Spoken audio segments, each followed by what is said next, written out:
But finally, for me, a dream comes true, and I'm sharing some screen time with the legend that is Randy Gordon, Commissioner Oh my God. Randy Gordon. My my favorite boxing writer, of course, Lyle Fitzsimmons, wrote the lead story in Boxing Scene today. And of course, yesterday was the 80th heavenly birthday of the greatest of all time, Muhammad Ali. And we had a fun show talking about him yesterday. And today, because Lyle Fitzsimmons writes the feature story usually every Tuesday in Boxing Scene, so today was his day, and he remembered Muhammad Ali with what he said is his 10 most famous, memorable fights of Muhammad Ali. Well, this one was March 8th, 1971. This is not where I think he should have packed it in. This was the legendary fight, with Frazier winning a 15-round unanimous decision, knocking Ali down in that 15th and final round. How big was the fight?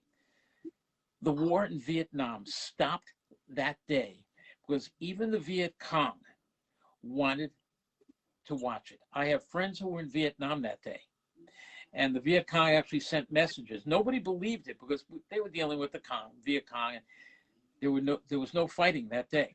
Everybody was into the fight.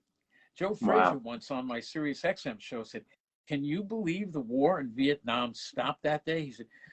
He said, "I wanted to watch the fight. I didn't want to be in there because I wanted to watch it. I knew it was going to be that good."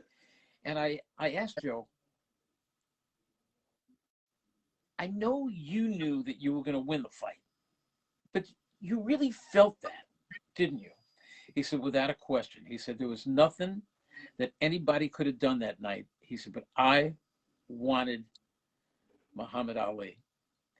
And years later, of course, I was so happy to be at Madison Square Garden when he and Ali were together. The PA announcer had them stand up, and 20,000 people gave them a standing ovation. I had tears running down my face. But that night, March 8th, 1971, I think the most incredible, to me, it beats out any World Series, any Super Bowl, anything.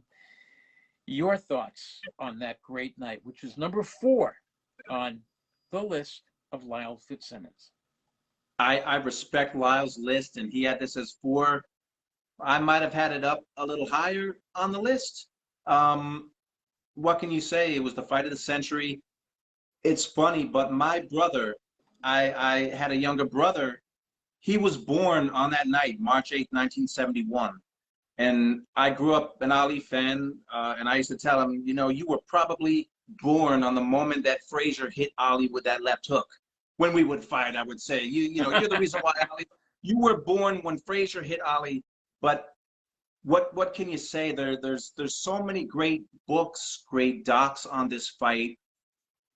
It was called the fight of the century. It's still the fight of that century, the fight of this century.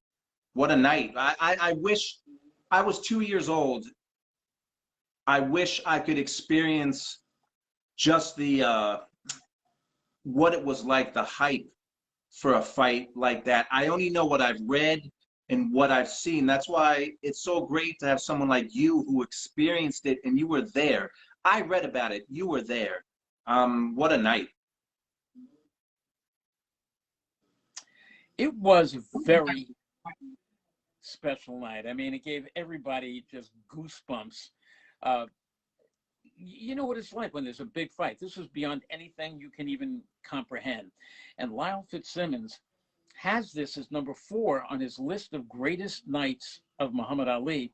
And he wrote, "It's not often that a loss would make a top 10 best list. But it's not often," says Lyle, "that a loss comes with the circumstances of Frazier Ali won." So that's number 4 on his list. Now, to me, that was really number 1, even though he lost it. That was, to me, number 1. Me too. Me too. Because of just the magnitude of the fight and what it did. It transcended. There wasn't one person on this planet old enough to even understand. Everybody knew about that fight.